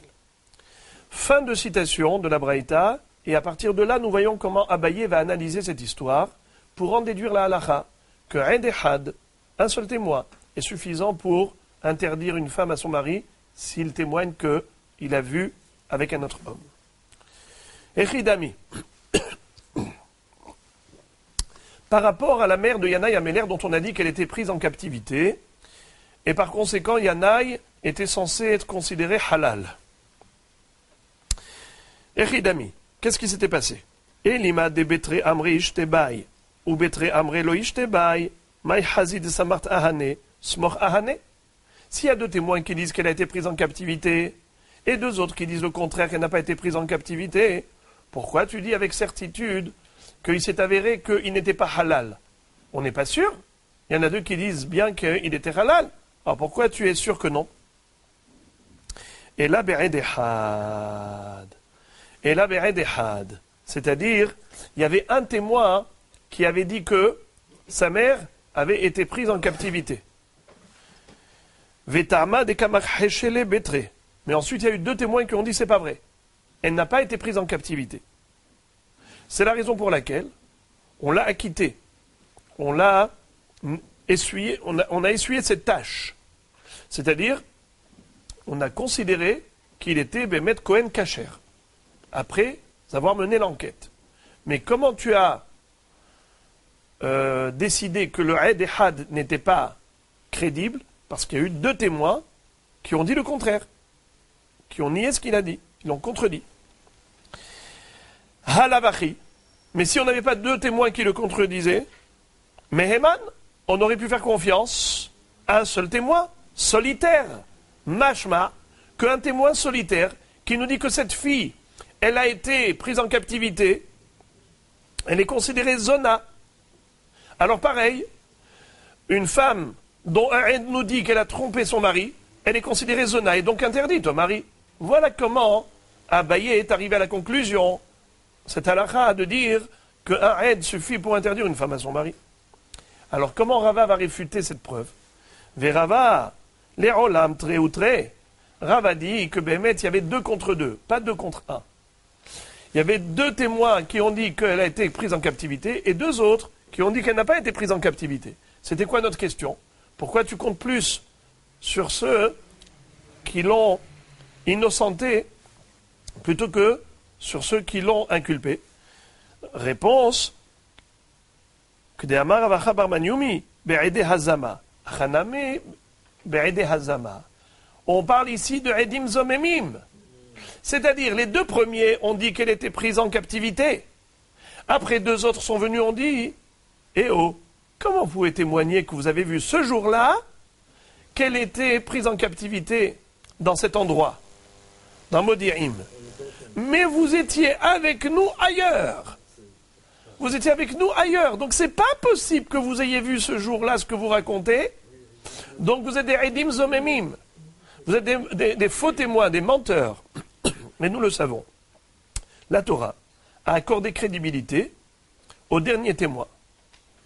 Et les premiers, ce sont eux qui sont considérés des menteurs. Lorsqu'on a juste une akhasha, c'est-à-dire une contradiction, une opposition, 2 contre 2, alors c'est match nul. On ne sait pas où est la vérité. Il n'y a pas de raison que l'on accorde plus de crédibilité au dernier par rapport au premier. Ça veut dire on ne sait pas qui dit vrai, alors on n'agit pas, on ne fait rien. Mais dans la mesure où les derniers accusent les premiers en disant « Mais ce n'est pas possible que ce jour-là, vous ayez vu ce que vous racontez, que vous avez vu dans ce lieu, dans cette ville. Mais vous étiez avec nous dans une autre ville. » Là, ça s'appelle Edim Zomemim. Donc les premiers sont des faux témoins à coup sûr. Voilà comment Yanaï Amelech a été acquitté de cette calomnie. Il a été nettoyé, pourquoi ? Parce que les 2 derniers ont dit que sa mère n'avait jamais été prise en captivité. Forcément, les deux hommes, l'un des deux. Comment ? Forcément, les deux doivent être eux-mêmes, ou l'un seul. Les deux. Les deux. Ve'iba itima kede Rabbi Yitzhak. De'ama Rabbi Yitzhak, shifhaich nisu tahteha. Deuxième réfutation de Rava, c'est que, en réalité, qu'est-ce qui s'est passé ? C'est vrai, sa mère était censée être prise en otage. Mais les Hashmonaïm ont réussi à déguiser une servante et la faire passer pour une Hashmonaïte. Et donc ils l'ont refilé, cette Shifha Kenaanite, ils l'ont refilé aux preneurs d'otages, aux kidnappeurs, à la place de la mère de Yanaï Amelech. Donc finalement, la mère de Yanaï Amelech avait échappé à cette captivité. Donc ce n'était pas des rumeurs totalement fausses ou inventées. Ils avaient cru que. C'est pour ça que le bruit courait à propos de la mère de Yanaï Amelech, comme quoi elle était chouvouya. Et par conséquent, lui, il était halal. Et il n'avait pas le droit de prendre le keter keuna. Plus forte raison pas être Kohen Gadol. Mais Vaïvukash Adavar Velo Nimtsa. Mais après avoir mené l'enquête, il s'est avéré que c'était une fausse rumeur parce que les Hashmonaïm avaient réussi à remplacer cette jeune fille par une servante. Donc jusqu'ici, nous avons réfuté même la seconde preuve de Abaye. Maintenant, on va commencer la preuve de Rava. Amar Rava, Mina Aminala. Rava disait qu'un homme, un aide solitaire, ne peut pas, par son témoignage, rendre une femme interdite à son mari. Le fait de dire que son épouse l'a trahi, l'a trompé en allant avec un autre homme, il n'est pas crédible. Dites Nan, d'où est-ce qu'il déduit cela ? Amar Rabbi Shimon, dans une Mishnah, il est écrit Amar Rabbi Shimon, Maase bemegura shel diskim beyavne. Il était une fois, il y avait un bassin, un mikvé, dans la ville de Diskim.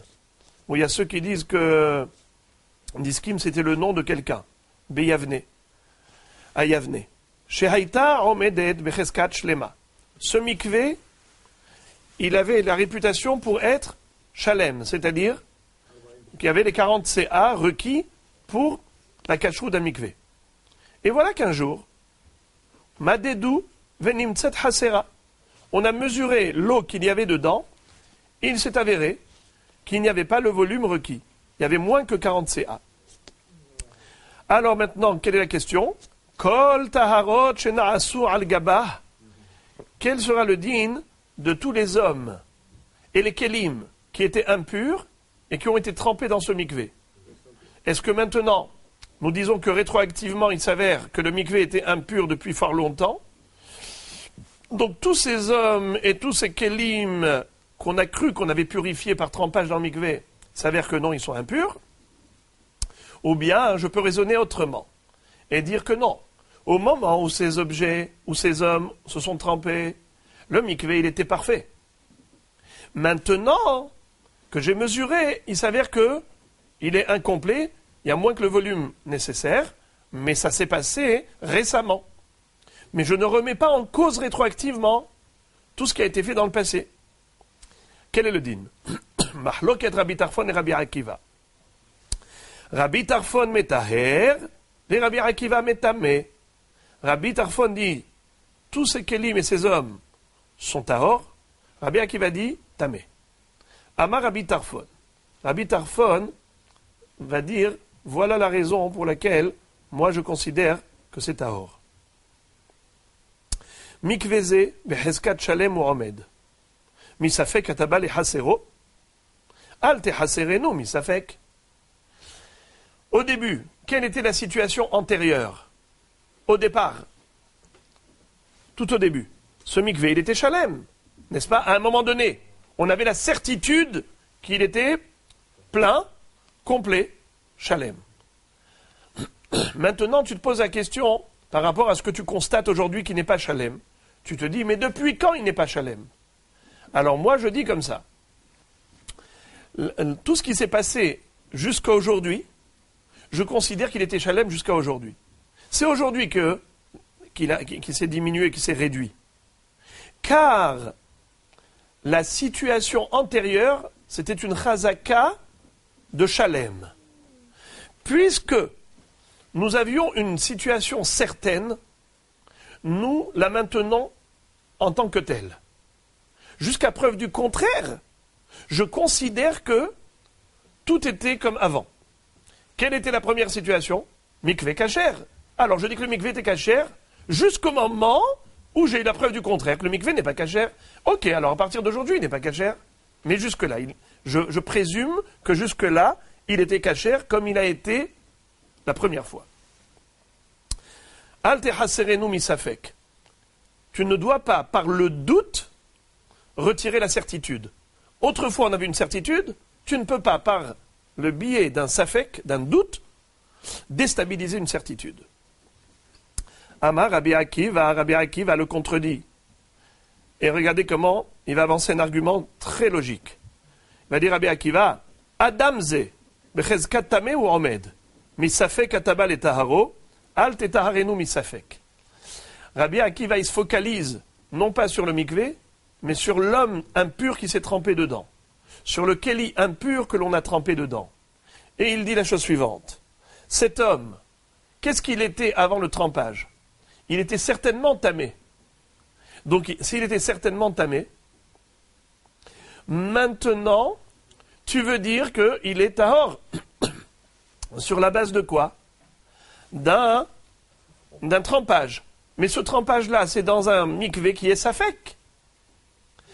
Comment un mikvé qui est safek, parce que tu ne sais pas depuis quand l'eau s'est réduite, ce qui est sûr, c'est qu'aujourd'hui, il n'y a pas la quantité suffisante. Ce qui est sûr, c'est qu'au début, il y avait la quantité suffisante. Entre les deux, je ne sais pas ce qui s'est passé. À partir de quel moment il y a eu réduction du volume requis? Alors, misafek, tu as ici un trempage besafek. Comment un trempage besafek peut nous permettre de changer une situation certaine, déstabiliser une certitude? Laquelle certitude? De la toum'a de l'homme. Cet homme, il était vadaï tamé. Il a touché un reptile mort. Et ensuite, il est passé au mikvé. Lui, il était certainement tamé. Et il est peut-être tahor. Comment le peut-être tahor va retirer le vadaï tamé?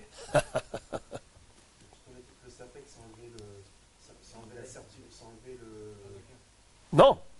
Le safek ne retire pas la certitude. Mais maintenant, tout dépend qu'est-ce qu'on considère certain. Comment? Le safek tahor. Le vadaï tamé. L'homme, il était vadaï tamé. Il a touché un reptile mort, donc c'est sûr qu'il est impur. Maintenant, pour sortir de sa toum'a, il faut être sûr qu'il s'est trempé dans un mikvé kasher. Or, ici, je ne suis pas sûr que le mikvé était kasher. Puisque je ne suis pas sûr que le mikvé était kasher, donc je le maintiens dans sa situation antérieure. Laquelle? Où il était tamé. Donc tout dépend quelle est la référence. Est-ce que la référence, c'est le mikvé, ou la référence, c'est l'homme? C'est l'homme. Par rapport à cela, je vais terminer dans 5 minutes. À quelle heure c'est Arvit? 10. Alors on y est, dans les temps.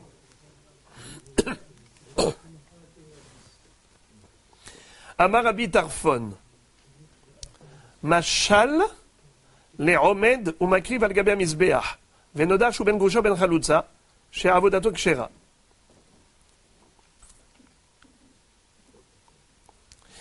אמר רבי עקיבא, משל לעומד ומקריב על גבי המזבח, ונודע שהוא בעל מום, שעבודתו פסולה. Qu'est-ce qui se passe? Rabbi Akiva et Rabbi Tarfon, tous les deux, citent une référence pour corroborer leur thèse. Il y en a un qui dit que cet homme reste tamé. L'autre dit, non, cet homme il est tahor. Cet homme qui était tamé, qui est passé dans ce mikvé, d'après Rabbi Tarfon, je ne remets pas en cause sa purification. Selon Rabbi Akiva, oui, en effet, on remet en cause sa purification. Et il est tamé. Chacun cite une autre référence. Rabbi Tarfon cite la référence de Ben Grusha ou Ben Halutza, chez Avad. Et Rabbi Akiva cite la référence Baal Mum chez Avad. Qu'est-ce que ça veut dire? Vous le savez, un Kohen qui est Baal Mum, qui a un défaut physique, n'a pas le droit d'officier dans le Saint-Temple. Il n'est pas soul, la Avoda. Nous avons également une autre disqualification d'un Kohen, c'est par rapport à son statut de Kohen ou de Halal. Si sa mère est une divorcée, son père Kohen s'est marié qu'une divorcée, chose interdite. Quel est le digne de l'enfant? Halal. Désormais, il est profané et il ne peut plus servir dans le Saint-Temple, dans le culte sacrificiel. Alors regardez, quel est le din d'un Bedi Avad? Quel est le din Bedi Avad? Si le Kohen a fait une avoda alors qu'il avait un défaut physique, a priori il n'a pas le droit. Mais a posteriori, il a fait la avoda. Est-ce que la avoda elle est kshera ou bien c'est à refaire? C'est à refaire. Maintenant parlons de Ben Grusha ou Ben Halutza. Le Kohen était halal. C'est-à-dire, sa mère c'est une divorcée. Donc lui il est halal. Et imaginons il ne le savait pas. Aujourd'hui il a fait des corbanotes. L'après-midi arrivent des témoins et disent, tu sais que toi tu es halal. Ta mère n'était pas une Kohénette. Ta mère n'était pas une femme cachère pour le Kohen. C'était une grosha. Qu'est-ce qu'il s'avère? Que cet homme désormais ne pourra plus servir dans le Saint-Temple. Ça y est, il est halal. Mais quel est le din a posteriori? S'il a fait des corbanotes aujourd'hui, est-ce que tout est à refaire? Kacher. D'où on l'apprend, l'une des références, Barech Hashem Hello. Qu'est-ce que ça veut dire Barech Hashem Hello pour Al-Yadav Tirtse? Ule Levi, Amar Tumecha Veurech Alish Hasidecha. Et ainsi de suite. Barech Hashem Hello. Barech Hashem Halalo. Akadosh Baruch Hu agrée un korban offert par un Kohen halal. Puisqu'il ne le savait pas. Et on s'en est rendu compte qu'a posteriori. Bedi Avad, je dis que le korban il est kasher malgré tout, bien qu'il était halal. Contrairement au Baal Mum. Si c'était un Kohen qui avait un défaut physique, même a posteriori, le korban n'en est pas un. Le korban est pas soul, disqualifié. Alors regardez comment chacun s'accroche à une autre référence. Rabbi Akiva compare le mikvé, qui au début était kasher, et qui aujourd'hui s'est avéré non kasher, puisqu'il y avait moins de 40 CA. On se pose la question, quel est le din de toutes les taharot shena'asu al-gabav, c'est-à-dire les hommes impurs et les kelim impurs que l'on a trempés pendant toute cette période, entre le début et la fin? On ne sait pas depuis quand il y a eu réduction de l'eau, on ne sait pas depuis quand il n'y a plus 40 CA là-dedans, ce mikvé. Alors Rabbi Tarfon dit, on ne remet pas en cause tout ce qui a été trempé dedans. Tout reste tahor, tahor, tahor. Pourquoi? Au début, le mikvé, il était tahor. Rabbi Akiva dit, aujourd'hui, tamé, aujourd'hui, on s'est aperçu qu'il était non kasher, ce mikvé, insuffisant, mais tu ne sais pas depuis quand. Mais l'homme que tu as trempé dedans, le keli que tu as trempé dedans, c'était vadaï tamé. Comment misafek, tu vas être motzi, vadaï tum'a? En safek motzi mi de vadaï. L'homme qui était vadaï tamé ne peut pas devenir tahor misafek. Alors ça veut dire que quoi? Que même a posteriori, Rabbi Akiva considère qu'il est tamé. À quoi il le compare? Quelle référence? Kohen Ba'almoum. Kohen Ba'almoum, même a posteriori, après la Avoda, je considère que la Avoda il est psoula. Tout est à refaire. Tandis que Rabbi Tarfon compare ce cas de figure du mikvé au Kohen ben Grusha ben Halutza. Quel est le din a posteriori, une fois que la Avoda est déjà faite? Barech Hashem Helo, c'est kasher. Alors aussi c'est taharot et reste kasher. Amar Rabbi Tarfon, ata dimito le Ba'almoum, ve'ani dimitiv le ben Gerusha ou le ben Halutza. Nir'e le midome. Alors Rabbi Tarfon va dire à Rabbi Akiva, finalement, toi tu as comparé le mikvé qui s'est avéré comme étant Hasser au cas de Ba'almoum, moi je l'ai comparé au cas de Ben Grusha ou Ben Halutza. Viens, on va réfléchir ensemble et on va voir laquelle des deux comparaisons est la plus juste. Idome le Ben Grusha ou Ben Halutza. Nedunenu que Ben Grusha ou Ben Halutza. Si l'histoire du mikvé c'est plus comparable au din de Ben Grusha Ben Halutza, alors on va lui attribuer le din de Ben Grusha Ben Halutza, c'est-à-dire que Bedi Avad, toutes les taharot, chez Naasu al-Gabav, les hommes impurs ou les kelim impurs qui ont été trempés dans ce mikvé, a posteriori, ils seront considérés comme tahor, exactement comme le din d'un Kohen qui est Ben Grusha Ben Halutza. Plutôt, un Kohen qui, après la Avoda, il s'est avéré qu'il était Ben Grusha Ben Halutza. Qu'est-ce que nous disons? Bedi Avad, tous les korbanot sont ksherim, il n'a pas besoin de refaire.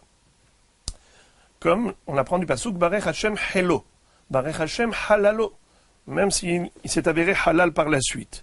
Mais comme c'est Bedi Avad, a posteriori, la Avoda est kshera. Im domene Ba'almoum, nadunenu ke Ba'almoum.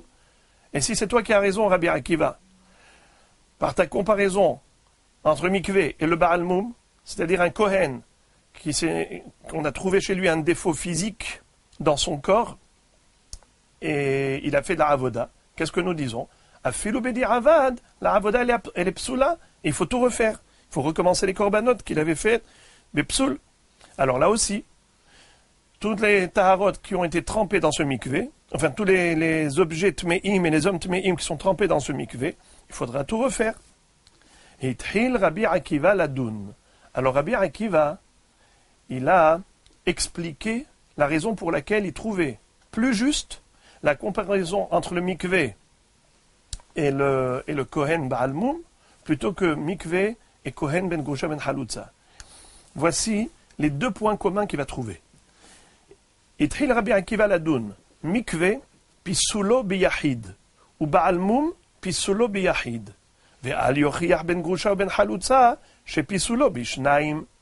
C'est-à-dire, qui est-ce qui peut nous prouver que ce mikvé est pas soul?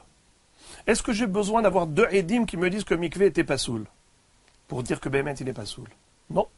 Un seul aide suffit. Aide ehad ne'eman beisurim.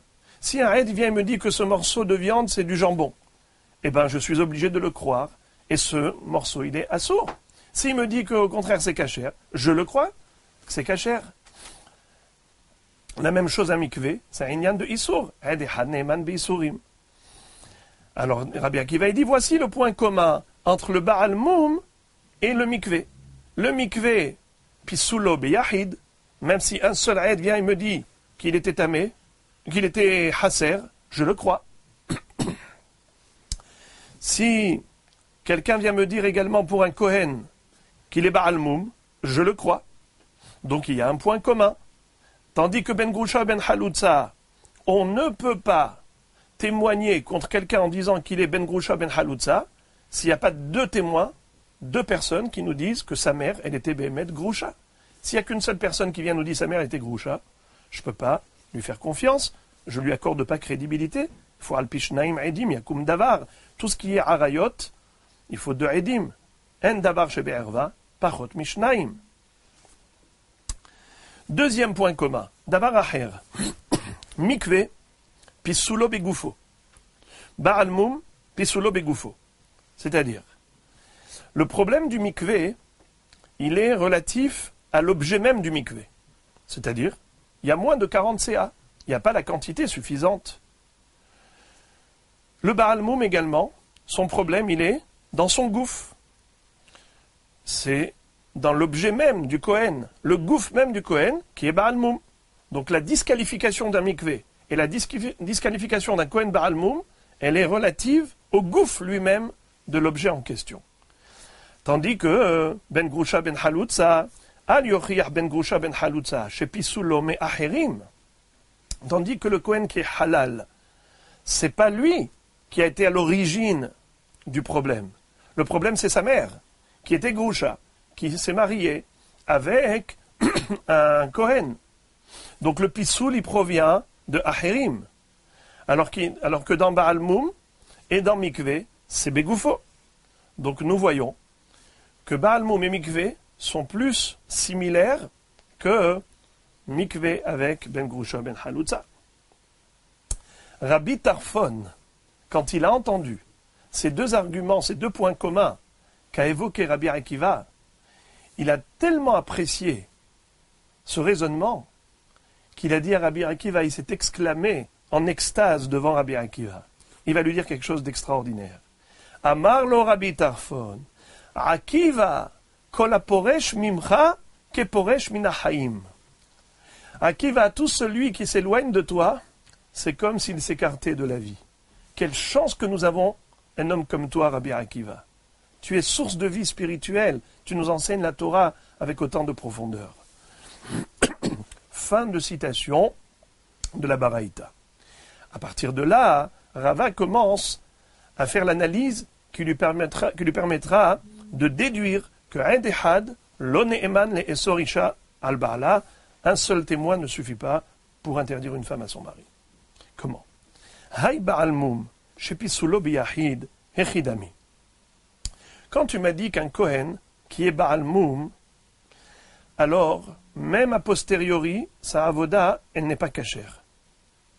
Comment est-ce qu'on a su que ce Baal Moum-là, que ce Kohen-là, il est Baal Moum? Tu m'as dit Biyahid, un seul témoin. Mais Echidami, de quel cas on parle? Idekamarhishle, Mimeheman. Est-ce qu'il y a contradiction entre le Kohen et le Ed Ehad? C'est-à-dire, le Ed dit tu es Baal Moum, et le Kohen lui dit c'est pas vrai, je suis pas Baal Moum. C'est évident que dans ce cas, il n'y a pas de raison d'accorder crédibilité au Ed Ehad, puisqu'il est contredit par le Kohen lui-même. Et là, des chatiques. Donc forcément, de quoi on parle? D'un Ed qui dit au Kohen tu es Baal Moum, et le Baal Moum se tait. Alors là, qu'est-ce que je dis? Shtika keoda'a. Vedirvate les gabé ben Grusha ou ben Halutza, des chatiques. Le parallèle qu'on a fait avec ben Grusha ou ben Halutza nous permet de dire que là encore, chatik, c'est-à-dire, le Ed dit au Kohen, toi tu es ben Grusha ou ben Halutza. Qu'est-ce qu'il fait le Kohen à ce moment-là? Il se tait. Vekatane, tout de même, qu'est-ce qu'on a dit? Mikve pisulo biyahid, ou Baal Moum pisulo biyahid. Ve'al yochiyah ben Grusha ben Halutza chez pisulo bishnaim. Rabbi Akiva, qu'est-ce qu'il a dit à ce propos? Que pour le ben Grusha ben Halutza, son pisoul, il ne peut pas avoir lieu al pi'ed dehad. Il ne peut avoir lieu que bishnaim. Donc nous voyons ici befirouche que ed dehad lo ne'eman le esor isha al ba'ala. Un Edehad n'est pas Ne'eman pour dire que sa mère, elle était Grusha, et qu'elle s'est mariée avec un Kohen, alors qu'elle était Asura, et que lui maintenant il est Halal. De la même façon qu'il ne peut pas témoigner que sa mère, elle était Grusha, ainsi il ne peut pas témoigner non plus à un homme que sa femme, elle est Zona. Si tu crois à un Edehad, quand il te dit que la femme, elle a trahi son mari pour la rendre Zona, alors pourquoi on ne croit pas quand il dit que la mère de ce monsieur, elle était Grusha et qu'elle s'est mariée avec un Kohen? Nous voyons clairement que Rabbi Akiva dit pas du tout. Il n'est pas possible d'accorder crédibilité à Ed Ehad. Il faut Davka Shnaim. Et bien pareil pour Znut. Quand le Ed Ehad il vient et dit à un mari, ta femme t'a trompé, on ne le croit pas. Voilà la preuve de Rava. Alors Abaye qui dit le contraire, qui dit que un Ed Ehad il est Ne'eman pour interdire une femme à son mari, qu'est-ce qu'il va faire avec cette belle preuve de Rava? Ve'abaye amar, le'olam deka marhish le. Ve'deka amart amay meheman, de amar le shalach ahve. À propos, quel était le parallèle? Le parallèle, c'était entre mikvé et Baal Moum. Qu'est-ce que dit le Eid Ehad au Baal Moum? Il lui dit, tu as un Moum. Qu'est-ce que l'autre lui dit? C'est pas vrai, je n'ai pas de Moum. Alors qu'est-ce qu'il lui dit le Eid Ehad? Allez, lève ton vêtement. Si tu n'es pas Baal Moum, s'il te plaît, tu peux enlever ta chemise? Enlève ton tricot. C'est-à-dire que, étant donné que le Eid Ehad a sur quoi s'appuyer quand il lui dit « Oui, tu es Baal Moum », parce qu'il s'appuie sur une évidence, quelque chose que l'on peut vérifier. Comment on peut vérifier? Qu'il retire son vêtement. Qu'est-ce qu'il lui a dit? Tu as une bosse, tu as toutes sortes de ogiben ou d'autres moumim qui sont basseter. Eh bien, c'est quelque chose qui est vérifiable. C'est la raison pour laquelle il est Ne'eman le Eid Ehad, afilu bemarhish, lavdavka beshatik. Dans tous les cas de figure, le Eid Ehad il est Ne'eman, davka siya shtika keoda'a. Mais dans ce cas de Baal Moum, même s'il n'y avait pas shtika keoda'a, même si le Kohen en question qui est Baal Moum, il s'oppose au Eid Ehad, tout de même on accorde crédibilité au Eid Ehad. Pourquoi? Parce que c'est vérifiable. Il lui dit, Shalach ahve, déshabille-toi et on voit. Vehaïnu de katane, mikve pesulo begufo, ou Baal Moum pesulo begufo, ve'al yochiach ben gusha ben halutza, she pesulo me'acherim. C'est-à-dire que le Baal Moum, on peut vérifier, puisque c'est begoufo, on peut vérifier. Le mikve aussi, c'est begoufo, on peut vérifier. C'est pour ça que le afilu be'ed ehad, ça suffit. Mais un ben grusha ou ben halutza, tu ne peux pas vérifier. C'est la raison pour laquelle il faut d'Afka 2 témoins. Puisque ce n'est pas vérifiable, on ne peut que s'appuyer sur 2 témoins. Si on n'a pas 2 témoins et que nous on dit que la mère est divorcée, comment tu vas le vérifier? Donc le Eid Ehad n'est pas Ne'eman. Et maintenant la Gemara va conclure en nous citant les psukim à partir desquels on a déduit ces 2 halachot. Première halacha, Kohen Baal Moum, Avodato psula afilo bedi avad. Deuxième halacha, Kohen ben grusha ou ben halutza, les khatchila, il n'a pas le droit de faire la avoda, mais bedi avad, elle est kshera. Sur quoi on s'est appuyé pour ces 2 halachot? Voici les références. Ben grusha ou ben halutza de avodato kshera minalan, amar Rav Yehuda amar Shmuel, de amar kra. Shmuel nous dit qu'on apprend du pasuk suivant, vehaitalo ulzar'o, aharav, berit keunat olam. Lorsque Pinhas avait exécuté Zimri ben Salou, Akadosh Baruch Hu a dit à Moshe Rabbeinu, je vais octroyer la kehuna à Pinhas. Désormais, il va devenir Kohen. Entre parenthèses, il ne l'était pas jusqu'à présent. Ce qui était Kohanim, c'était que Aharon et Elazar et Itamar, ses enfants, mais pas les petits-enfants. Pinhas ben Elazar ben Aaron Kohen n'était pas Kohen. Comme dit Chachamim, Lonit Kahen Pinhas ad sharago les Zimri. Pinhas est devenu Kohen par son propre mérite. Akadosh Baruch Hu lui dit, Ve'aitalo ulzaro aharav berit keunat olam. Sa descendance après lui recevront le mérite de cette kehuna. Benzera kasher, benzera pasoul. Zaro aharav. Zaro aharav, qu'il soit kasher ou qu'il soit pasoul, eh bien, la avoda, il sera kshera. Bien que le khatrila, c'est assour. Pourquoi c'est assour qu'il fasse la avoda? Parce qu'il s'appelle halal. S'il s'appelle halal, velo yahallel zar'o, s'il s'appelle halal, donc c'est sûr qu'Akadosh Baruch Hu, il n'en veut pas de sa avoda. Mais bedi avad, s'il a fait, eh bien, ve'aitalo ulzaro aharav, berit keunat olam, ben zera kasher, ben zera pasoul. Deuxième référence, Avoua di Shmuel, Amar Meacha. Le père de Shmuel a dit, moi je le déduis d'ici. Barech Hashem Helo, ou Poral Yadav Tirtse, Afilu Hulin Shebo Tirtse. Moshe Rabbeinu, dans Parashat Vezot Abracha, a accordé une bénédiction au Shevet Lévi. Entre autres, il va dire, Barech Hashem Helo. Akadosh Baruch Hu bénit toutes ses entreprises. Mais le mot Helo, qui veut dire Haïl, a été interprété dans le sens de Hilul. Barech Hashem halalo. Afilo Hilul shelo. Même un Kohen halal qui a fait une avoda, Akadosh Baruch Hu, s'il te plaît, agrée cette avoda. Barech Hashem Hilul. Donc de là, on apprend que Bedi Avad, Kohen halal chez Avad, avodato keshera. Troisième référence, Rabbi Yanai Amar Mehacha. Ubata la Kohen asher yeh bayamim ahem. La Torah nous dit à propos des Bikurim qu'il faudra aller au Beth Amikdash pour aller croiser le Kohen qui est au service et qui officie dans le Saint-Temple à cette époque. Bayamim ahem. Alors, la déduction que fait la Gemara est la suivante. V'chita ale al da'atecha, she'adam holech etzel Kohen, she'lo haya beyamav, ela ze kasher v'nithallel. C'est-à-dire, pourquoi la Torah avait besoin de préciser, en disant, va au Beth Amikdash, tu vas aller rencontrer le Kohen qui est au service pendant cette période, en cette époque. Mais évidemment, on ne peut pas aller rencontrer et croiser un Kohen qui n'est pas de cette génération. Pourquoi cette précision? C'est pour nous dire, Bayamim ahem, ze kasher v'nithallel. C'est-à-dire même un Kohen qui, plus tard, il s'est avéré comme étant halal. Mais au moment où tu as été le rencontrer, tu croyais qu'il était Kohen. Un Kohen kasher. Alors la Torah dit, malgré tout, c'est bon. Ou bata, et la Kohen asher bayamim hahem. Puisque à ce moment-là, quand tu as été chez lui, tu croyais que c'était un bon Kohen, il s'est présenté en tant que tel, alors on est mekabel sa avoda.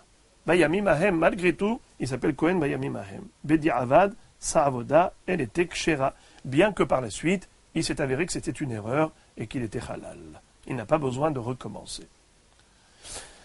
Donc jusqu'ici, on a 3 références pour déduire la halacha que Bedi avad, un Kohen ben Grusha ben Chalutza, qui est halal, avodato kshera. Maintenant, la Gemara va conclure avec le din de Baal Moum. D'où sait-on que Baal Moum, avodato pesula, minalan, Amar Abuda Mar Shmuel Damar Kra. Du pasuk suivant. Encore une fois, c'est à propos de Pinchas. Lachen emor ineni noten lo et beriti shalom. Akadosh Baruch Hu a dit à Moshe Rabbeinu, annonce à Pinchas, que je vais établir avec lui une alliance de paix. Ineni noten lo et beriti shalom. Kshehu shalem velo kshehu haser. C'est-à-dire que l'alliance de Kehuna établie avec Pinchas et sa descendance, c'est seulement si c'est Kohanim, ils sont shalem, ils sont parfaits. Ils n'ont aucun défaut physique. Mais s'ils ont un moum, le moindre défaut physique, à partir de ce moment-là, ils sont inaptes pour la avoda. Ils sont disqualifiés pour le service sacerdotal dans le Beth Amikdash. Alors, la Gemara pose la question, elle dit, Veha shalom ktiv, beriti shalom. Pourquoi tu dis beriti shalem? Shalom, c'est la paix. Shalem, c'est entier, sans défaut. Pourquoi tu fais cette dracha là? A priori, c'est contraire à ce qui est écrit clairement. Shalom. La réponse, Amar Rav Nachman, Vav de Shalom, Keti'ahi. Si on lit, si on fait attention dans le Sefer Torah, le Vav de Shalom, il est Katoua. Il est sectionné en 2. Il n'est pas entier. Et on se demande, on se pose la question, pourquoi est-ce que c'est écrit Shalom avec un Vav qui est Katoua? Eh bien, voici la raison. La raison, c'est pour qu'on lise Shalim, Shalem.